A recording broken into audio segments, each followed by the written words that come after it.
You're listening to Panthers on Tap. I'm Curtis Rauen, joined by Bryson Karbley. We're just two fans sharing our love for the game and Carolina Panthers football. So join us, crack open a cold one, some bubbly, a little wine, some scotch. We don't care, whatever makes you sleep better at night.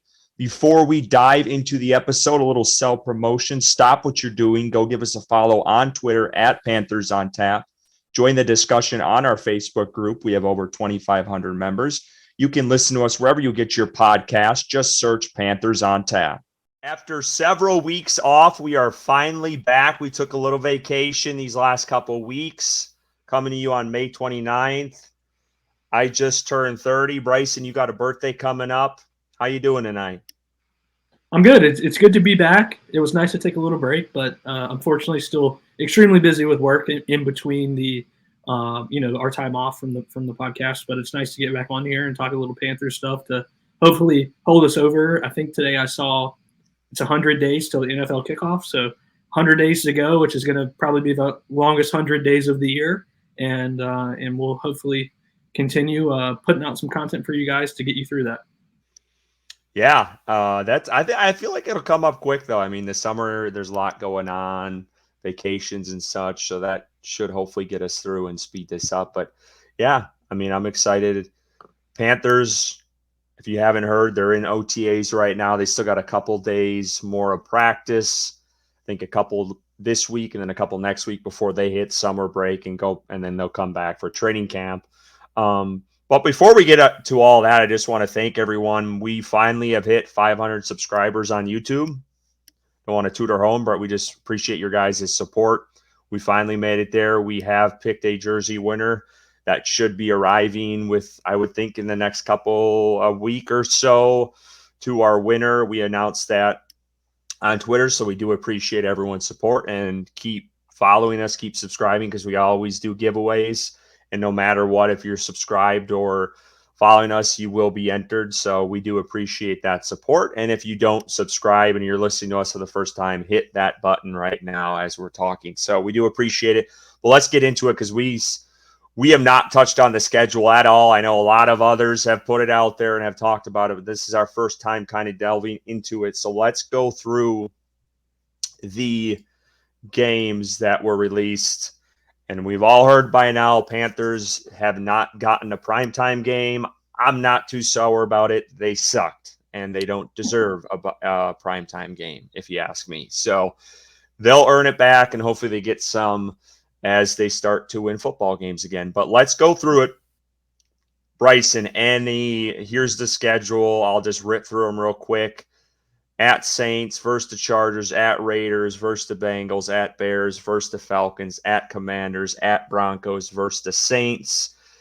And then you have the Brian Burns Bowl in Germany, week 10. I think it's like a 9:30 kickoff versus the Chiefs, versus the Bucks, at Eagles versus Cowboys versus Cardinals, and they finish on the road at Bucks and Falcons. What were your initial thoughts from the schedule? Anything pop out to you from this?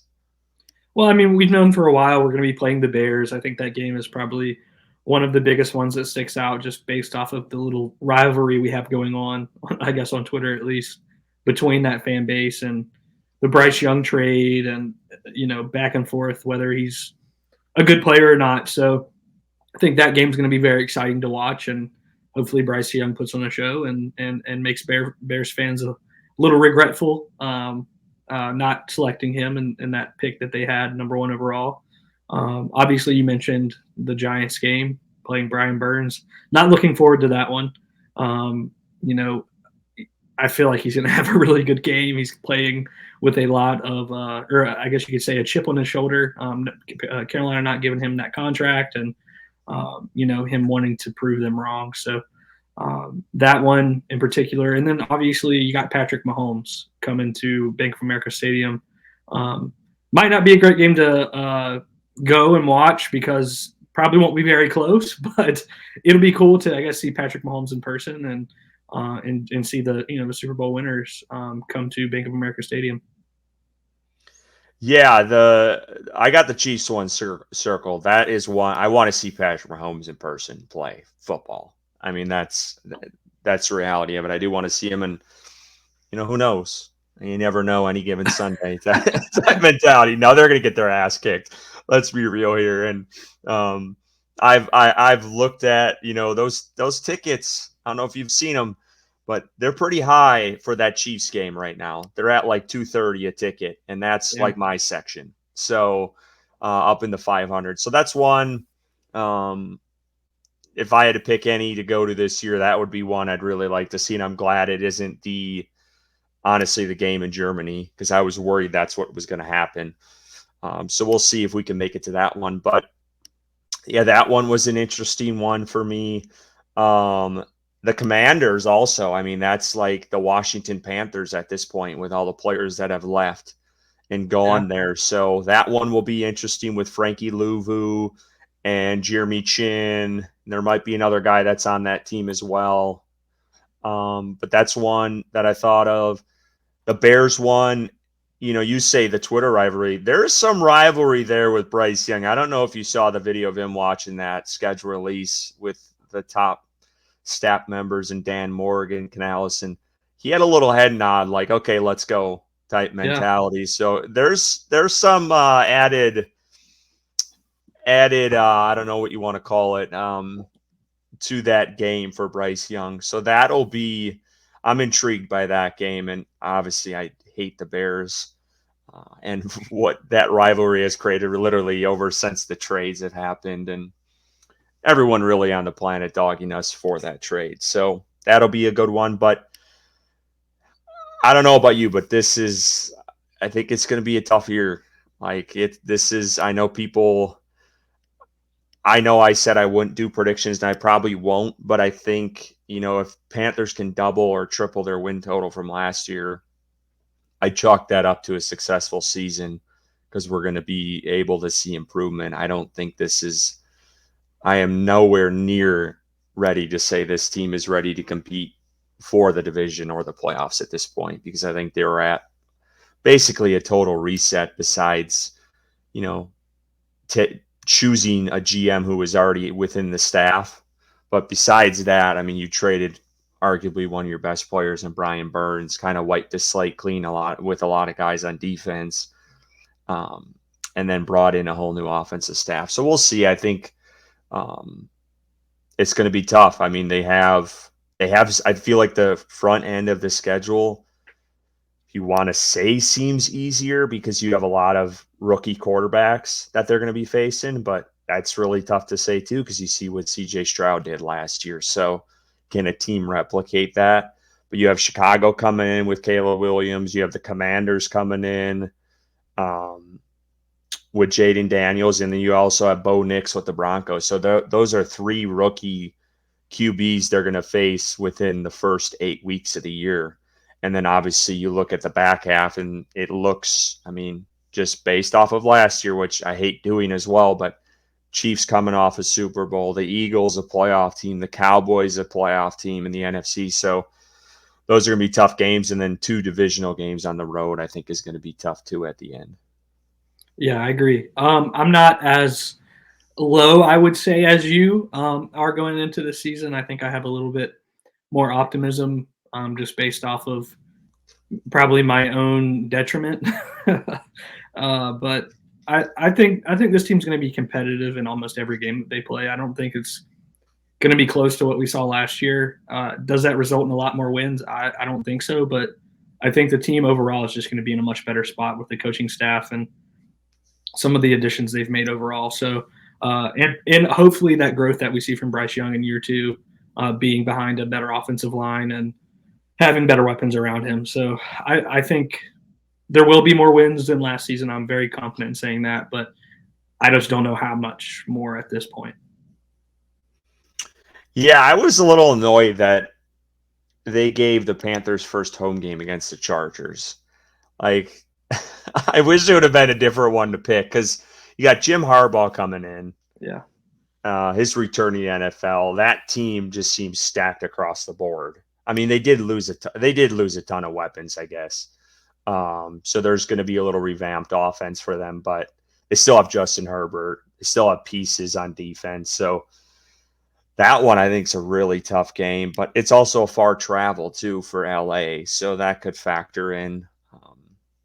Aiden O'Connell or Gardner Minshew week 3 is another interesting matchup and could be favorable. But again, I feel like Antonio Pierce, had those guys playing better at the end of the year, so that could be always tough too. Yeah. But yeah, what's your favorite? Which one are you circling? I think for me, it's probably the Chiefs. Most intriguing because they don't play them every year. But any favorite matchup for you? Yeah, I would probably say the week 5 versus the Bears at Bears. It's not a home game, but I think that game is gonna is going to be chippy, and I think that Bryce Young probably wants to win that game as much, if not more, than any other game on this schedule. So I think that game is going to be really fun to watch, and I do think Carolina comes out with a win going to Chicago. But yeah, I think that one's going to be probably one of the more fun ones to watch. Yeah, Dallas, another one. Just looking at it while you were talking, it's going to be a glorified home game for Cowboys fans because they pack. I mean, I was at that game last year. It was ridiculous. Yeah. It was crazy. So that's going to be just a slew of Cowboys fans, which is just never fun. But yeah, they got a late week week 11 bye, which is later, but it's nice. It's coming off the Germany trip, so that'll help them out, kind of get refreshed before they head and host the Super Bowl champs. But otherwise, yeah, I mean, it's not. I don't know. It's too exciting. It's just another thing to really etch off the checklist as we get through this off season. Yeah, that's kind of the schedule per se. I don't know if you got to see any of the schedule releases. I wasn't too impressed this year, to be totally honest, with the schedule release videos. Nashville, I don't think anyone can really top what they did last year and how simple they did. It was brilliant, and then they kind of replicated this year. I thought it was stupid that they did the same thing. I thought LA had an interesting one, the Chargers, even though they were slamming the Panthers with the majority of eaten Pop-Tart from the Pop-Tart Bowl from last year, those jackasses. But theirs was great. Theirs was great. Yeah, they had some good ones in there, even though it took a shot. But yeah, overall, it is what it is. You got to play the games. We'll see how it shakes out. I am not going to do what I did last year. I think we did our predictions more for record-wise right before the season, but I'm not going to get into that. But like I said, I think a successful season is if they would triple their wins, which I think that would top any of the wins they've had the last couple of years under the previous regimes. You're a little bit more optimistic. What are you thinking? Like 7, 8, 9? Yeah, somewhere in that range. 10? I'd say 10, please. No, definitely not 10. I think there are a lot of winnable games in the schedule. You've already talked about the rookie quarterbacks are going to be playing. The Raiders don't scare me whatsoever. Their coach had them playing well. It doesn't matter if it's Gardner Minshew or Aiden O'Connell. Those quarterbacks aren't really a threat. I know Gardner Minshew's had some good games versus Carolina, but I'm not shaking in my boots to play them. Giants don't really scare me. The only thing that does is Brian Burns, maybe potentially ruining that game for Carolina. And then, of course, you're going to split at least with a couple of these rivals. The Saints are a team that's on a downhill, I would say a downhill spiral in regards to age and people leaving the team. And, Michael Thomas, no longer a Saint. And I think that they're aging and just not getting any better. The Falcons, though, we know their offseason. We know they've added some pieces. Yeah, they're probably the favorite to win the division, I would say. And then the Bucs, I think that they could split with the Bucs just with Canales' familiarity with that team and knowing their weaknesses potentially. So I think there are some winnable games, and I could see them tripling their win total easily. And I think that maybe getting over that is a possibility, whether that's 7, potentially 8 wins. But we'll see how things play out. I'm with you. It's hard to predict a schedule again, and after being hurt so bad last year, probably one of the biggest letdowns in my sports fandom ever. the entirety of last season. So I think I think overall I'm a little bit more optimistic than you are going into next year, but I completely understand where you're coming from just based off of last season. So we'll see what happens, but I could see 6 wins, potentially more. Yeah, and you mentioned or you were talking about the Falcons. I don't know what it is, but Kirk Cousins just seems to find ways to beat Carolina. Yeah, I feel like the last couple years they played, he's always come out on top, even when it was games they should have won. He just finds a fucking way against them for some reason. Um, in Tampa Bay, that I feel like they're gonna have fits or have trouble with them, but we'll see. We'll see how it shakes out. Um, let's start talking about some of this stuff now. Let's move on. Let's go to OTAs here a little bit. Um, because there was some news today, and people, of course, are going to panic about it at this point because there's really nothing else to talk about. But you got to remember, it is May 29th. Season doesn't start for another, like you said, 100 days. So people need to don't hit the panic button yet. It's way too early for that. But Xavier Legette, he suffered what they're calling a minor hamstring injury. I'd say a tweak. I think that's probably a better word for it. But he tweaked his hamstring. They're being trying to be precautious with it and held him out of practice today. But Bryson, any concern with Legette in this injury here?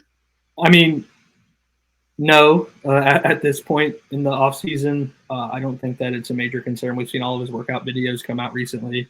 He's been putting in the work, obviously, and I think he's clearly probably just like you said, Kurt, just being precautious. And these are OTAs. It's not a big deal if he's not out there getting in these reps at this point. We get into training camp and it's a continued issue. At that point, that's probably where the concern would start for me. But at this point in the offseason, no, I have no concern whatsoever with this minor hamstring injury is what they're calling it. Yeah, I don't really have an issue with it. It's something I'll keep an eye on, but it's so early, and hopefully, he's just getting adjusted to the speed of the game type thing. And it was some soreness, but something to monitor because hamstring injuries, I mean, obviously with wideouts, it can get hairy if it lingers into training camp. But hopefully, it sounds like they're going to lean on the cautious side and just let this thing ride out. But from all accounts, from what we've seen, again, the guy's in compression shorts and shirtless running routes in some of these workout videos, but he looks like he could be, he's got the making to be something special if he can, put it together on Sundays, and we'll see, obviously. So, I mean, I'm excited to see what he's got and what he adds to this offense and what he can do for Bryce Young. And,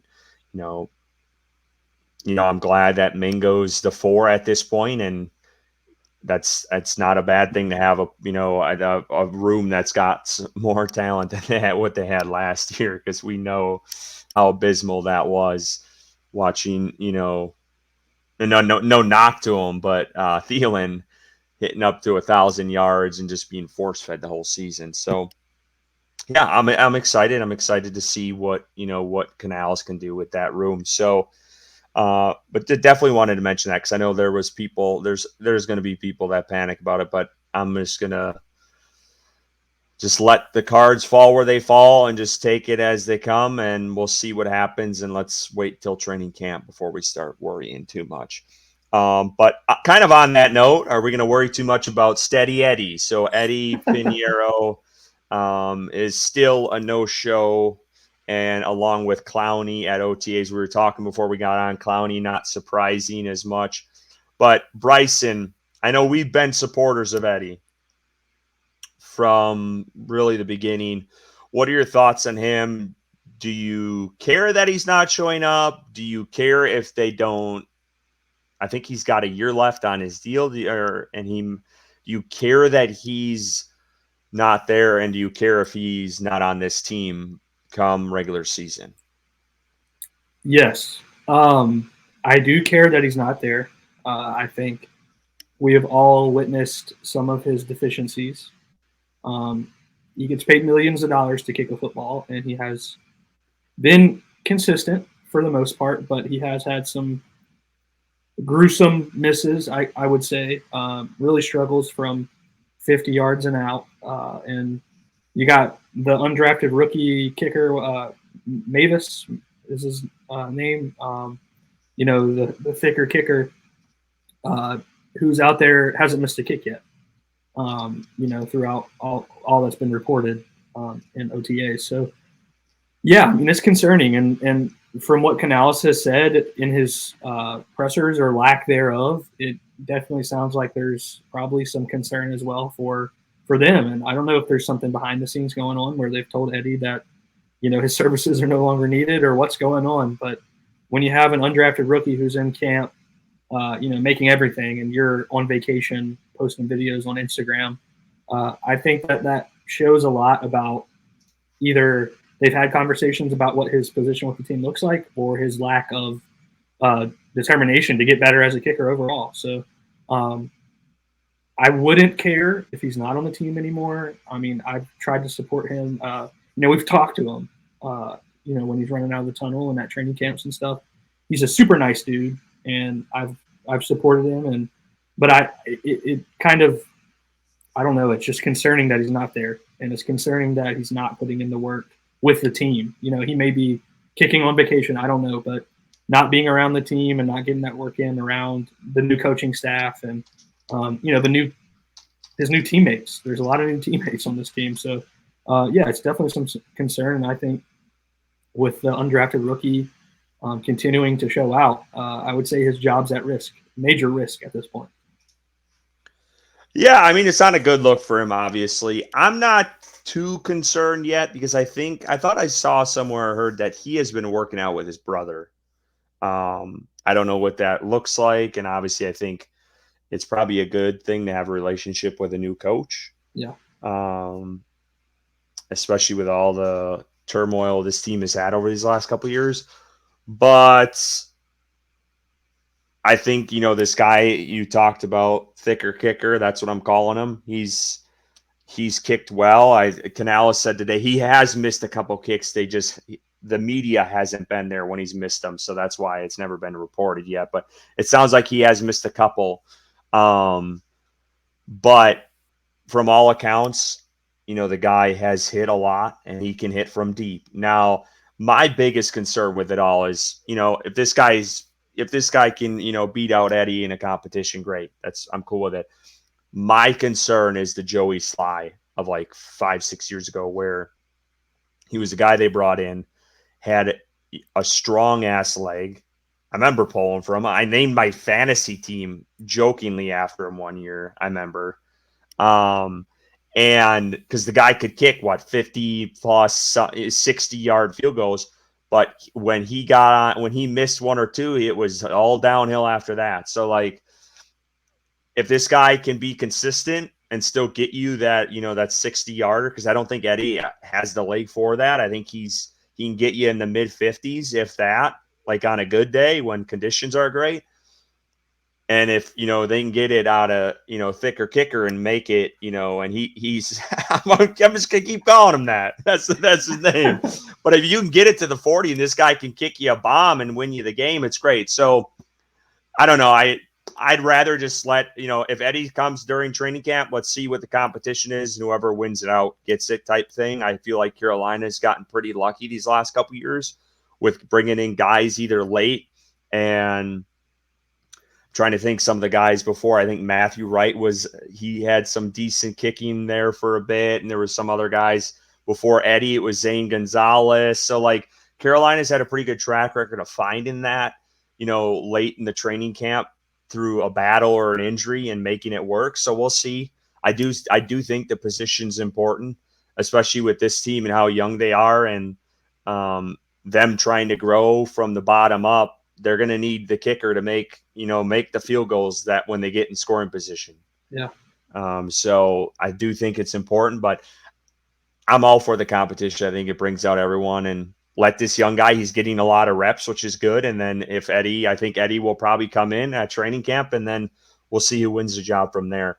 So I'm not going to panic too much at this point with it. So we'll see what happens. We'll see it shakes out. And I think we're both on Clowney. The guy's old as shit. he doesn't need to be at these voluntary organized team workouts, whatever the hell you want to call them. And I think he'll be fine headed into training camp because he'll be there. And this is the same guy the last like 3 or 4 years hasn't even signed with the team until training camp. So Yeah. not too worried about it. He was there for a part of the voluntary stuff. So no concern really there. But overall, I see people analyzing what they're going to analyze. It's tough to say because we're really not at these practices now. If we brought in someone who was going to tell us what they've seen at these, OTAs so far, I think that's beneficial. But I'm not going to sit here off of what we've seen. It's too tough to say. But I do want a couple of things before we go to the next topic. Here is Canales said today that, and I'm going to put this on the record, because we're going to talk about this at the end of the year because I'm tired of hearing it from every single coach. Maybe not Matt Rule, but Frank Reich, that his offense is tight end friendly. If we see a tight end finish with 200 yards or less, I'm going to lose my shit because we've heard about that tight end position and nothing ever happens with it. And, hopefully they go out and they drafted a guy who was promising and was a really good pick, and seemed like they got a steal from where he was at and where he dropped.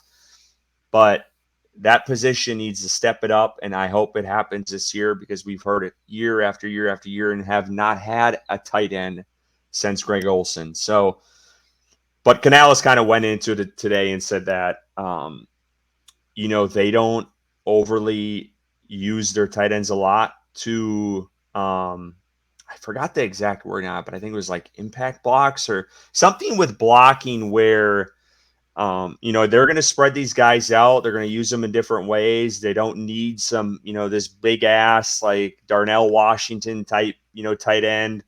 And they're going to free things up for them so they can go out and block like a linebacker or corner safety he mentioned today. So I'm intrigued to see what happens with that because he was asked specifically about that today.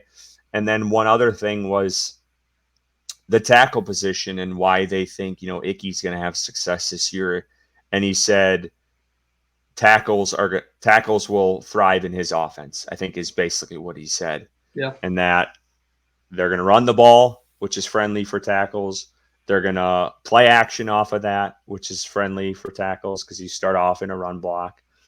And and he wants the ball out quickly. So Icky doesn't have to pass block for long, which we saw in his first year. He did obviously do a decent job. It wasn't still the greatest in the world, but he was serviceable at that position and then took the step back last year. So I thought those were kind of the main takeaways from these really today. I don't know if anything popped out to you or anything you wanted to mention specifically about OTAs. Yeah, one other note.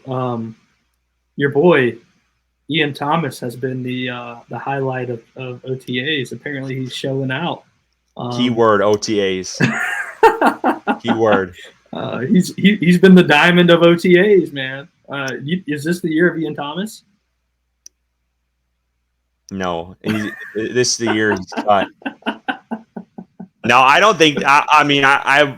I don't think they cut. I don't. Just the way Canales sounded today, and I know it's early, and we'll see how things shake out. But it sounds like they're going to try to use those guys in different ways. Which I don't want to see a tight end screen with him. I just don't. There's other guys that need to be in that position other than him. But yeah, let him rock it out at OTAs. We'll see what happens in training camp with him. I'm just tired of that guy, dude. He's trash. Get him off the team.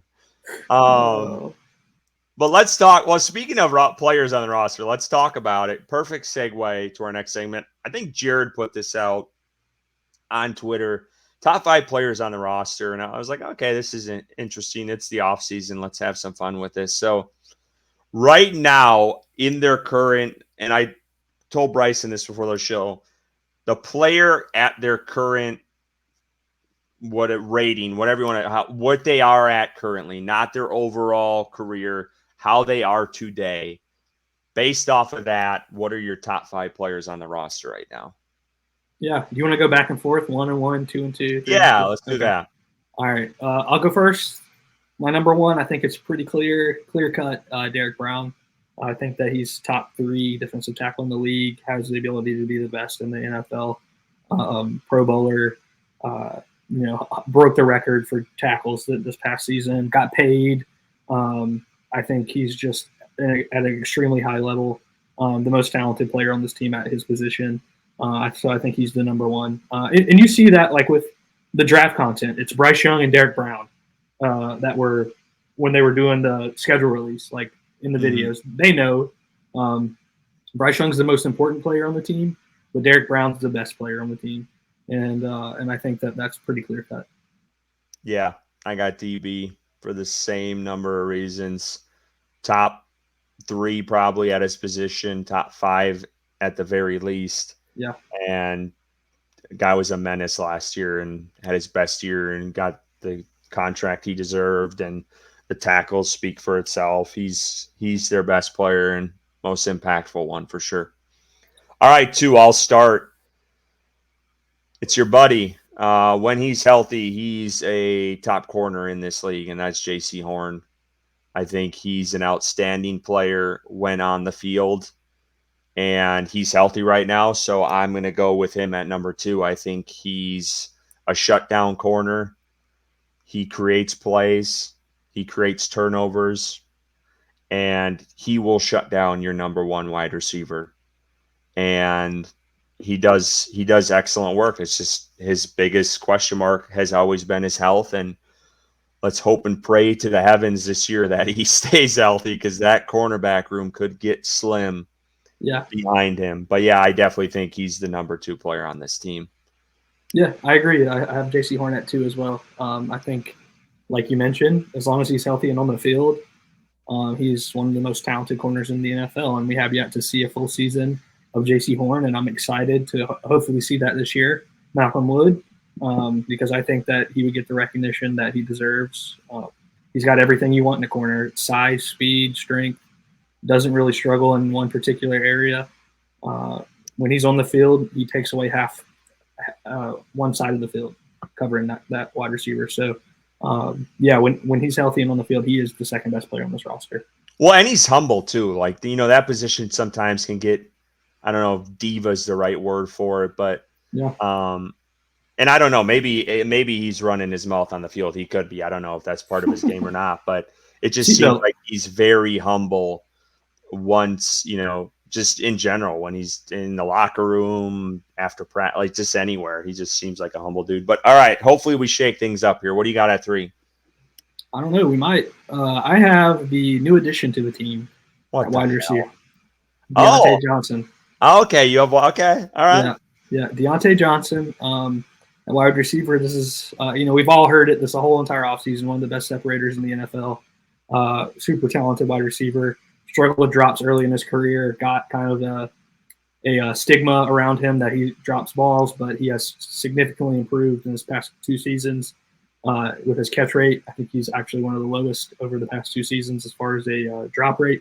So Deontay Johnson, I think, is going to do wonders for Bryce Young, being able to be that wide receiver that can get open almost instantly with pretty much anyone covering him. So I think Deontay Johnson is the third best player on this roster. Yeah, you said a new addition. I'm like, shit, we got the same list. But no, you went somewhere else with it, so that's good. I went with Robert Hunt, another new addition.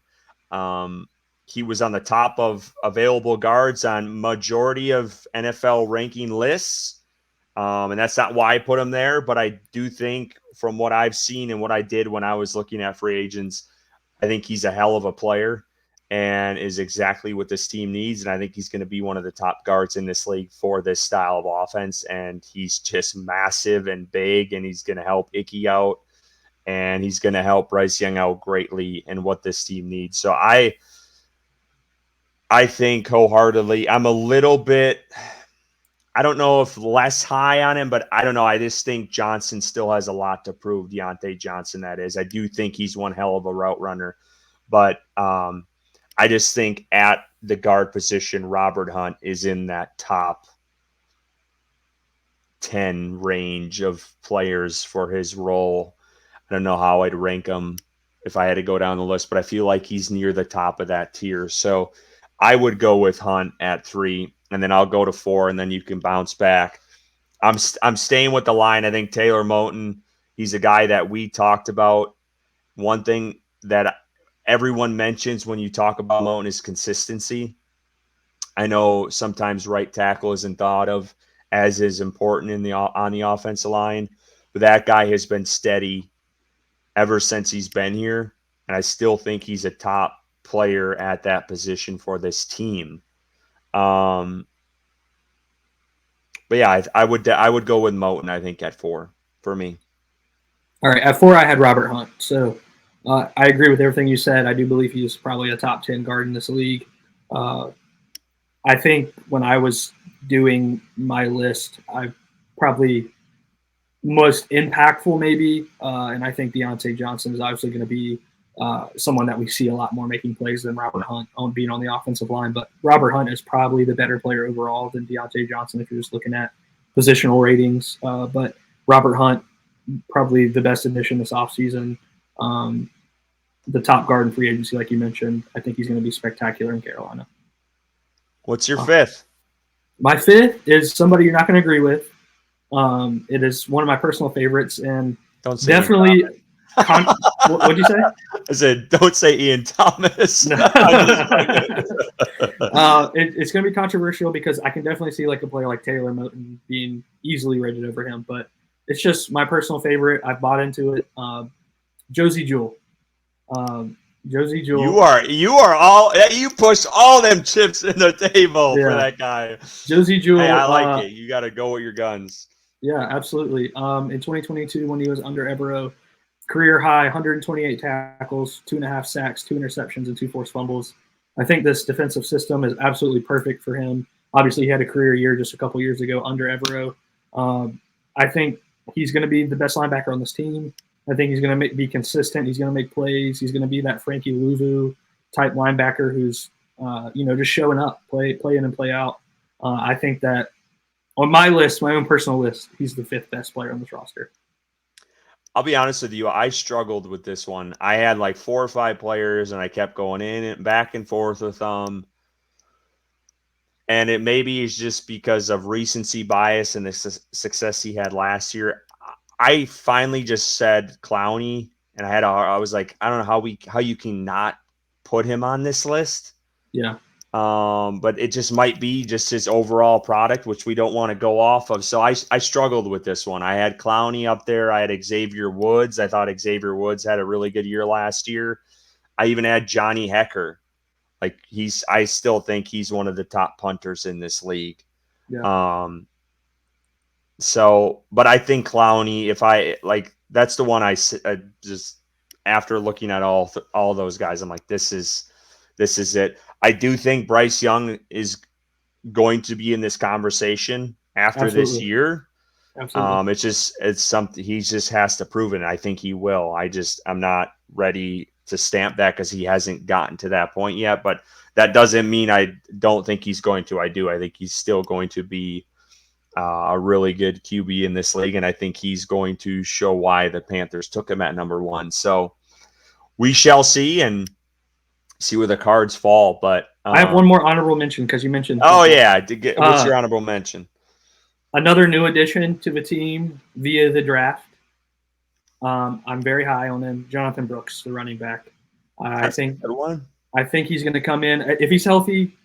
Completely healthy, recovered from the ACL injury, which is a big part. But if he's healthy, I think he comes in. He takes the number 1 role from Chuba Hubbard, who is better suited for a running back 2 role, change of pace kind of back, I think, in my opinion. So I think Jonathan Brooks is electric, really doesn't struggle in any area of running the ball. Great between the tackles, great outside the tackles, can catch the ball out of the backfield. He is your stereotypical 3-down back in the NFL. And I think that he's going to show a lot of people why the Carolina Panthers made him the first running back selection in the 2024 draft. So. Yeah, I wasn't going to put a rookie on here. I can't after last year with everything that happened. It's just I need to see these guys playing a game before I make any assumptions and predictions of what they're going to do. But I agree. I love Brooks. I think he's going to be great. And when he comes back fully healthy. Fingers crossed for training camp. I'm really excited to see him within this offense in the run game, and Carolina kind of get back to that older style of play, running the ball, tough defense type thing, and hopefully Bryce Young can light it up. But a couple other things that we can just briefly talk about here. I'll start with this because I just thought of it and I tweeted it out. I had a feeling it was gonna get some traction on Twitter, and that is we're at this point of the season, so don't get on my ass about this. Not you. I'm talking about our people who's listening and watching wherever they're at. Is the training camp hats. I usually like to post them every year just to kind of get a feel from what folks think of them.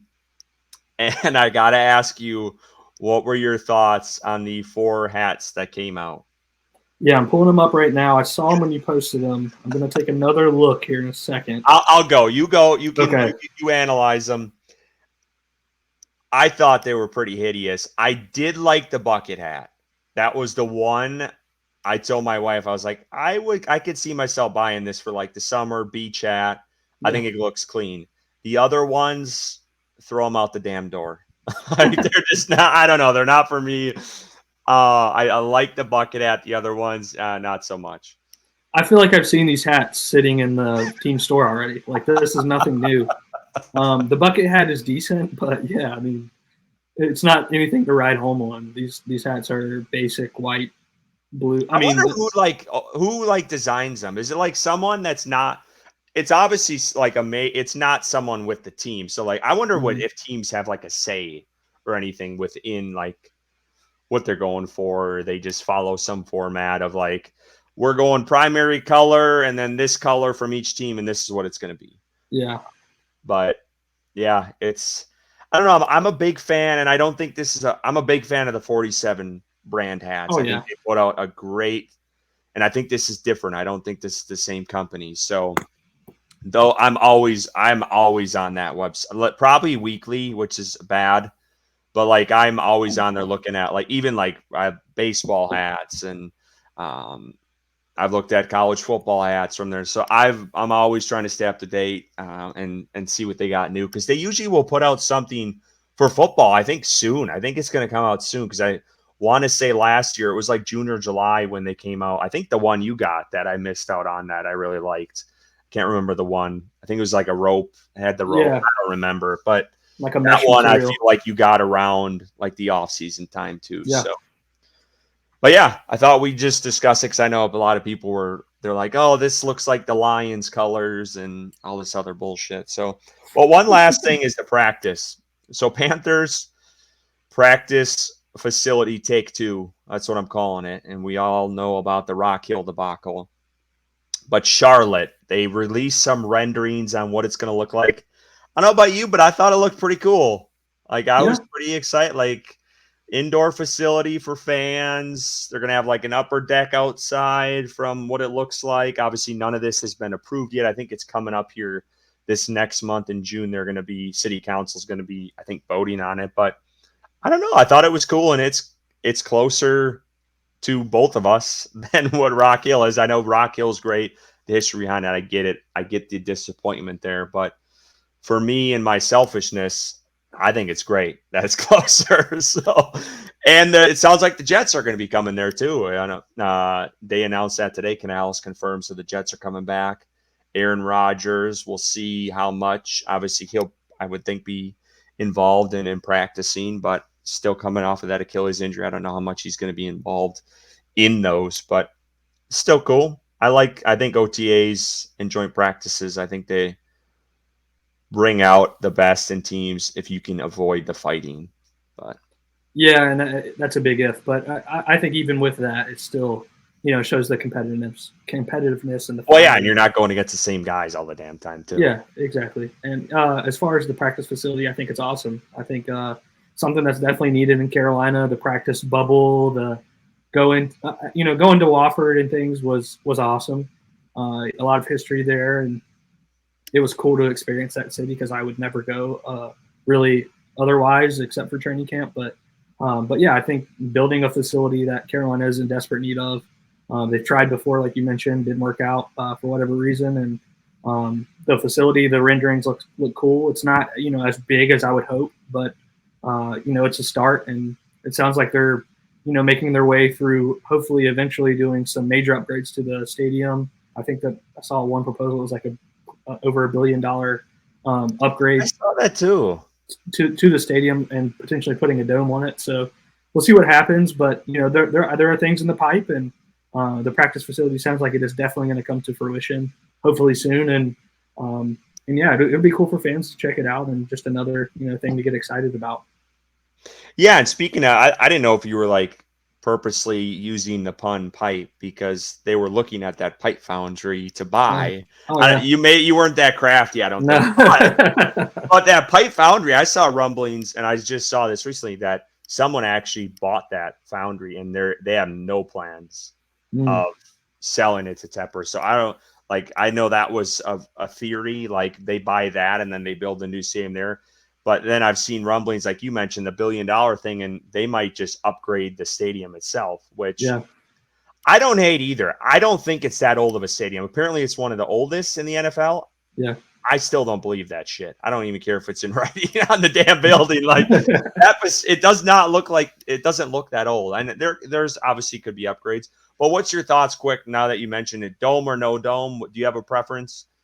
I would like one that's similar to like a lot of soccer stadiums overseas, where it's still like it has a dome, it can be opened, but like the sides are like open. Pretty much. Yeah, like it's ventilated. So still open in some capacity, closure over the top. Gotcha. Yeah. Okay. I like the open concept. I keep that damn thing open. I know it's miserable. I'd like to move to the other side of the stadium. I've looked into that because that sun's brutal. I definitely regret that. If you ever get tickets, do not go sunside. It's way too warm most of the time, and you get sunburned as shit, and it's just miserable. And then when you lose, it sucks even more. So go to the other side. Go to the home side, where the Panthers side of the field. Go to that side. That's what I recommend, because the other side, it's not as enjoyable, I should say, because I've been on both sides, and the shaded side is definitely worth it. It's worth the money. So, well, we're going to leave it there. Hang on. Before we close up shop, I'm going to do a shout out because I know he's probably watching until the very end because he's that kind of dude. But Ricky, the Web Body Show, he sent us these awesome koozies. I want to give a shout out because we haven't been able to do a show since he sent them. Absolutely love that dude. He is one of our biggest supporters and puts out amazing content himself, super knowledgeable. So go give his show a listen and subscribe on YouTube and follow him on Twitter if you're not already. He's one of the best content creators in this community. So go give him some love. Yeah, I want to second that. I got the koozies a couple weeks back, and they are not cheap to ship. No. So for him to go out and do that is greatly appreciated. I would have paid for it to be done, to be totally honest with you, to show him some love. But he graciously sent those with his own money, and they're awesome. It's got his logo on. Again, check out his show. It's also on YouTube too. Spread the love across the board because he puts out great content. But we want to thank everyone for tuning in to the Panthers on Tap podcast. You can catch our episodes wherever you get your podcasts. Go give us a follow on Twitter at Panthers on Tap for all your analysis and breaking news. Subscribe to our YouTube channel. We'll keep doing giveaways every now and then. We do appreciate the support. And as always,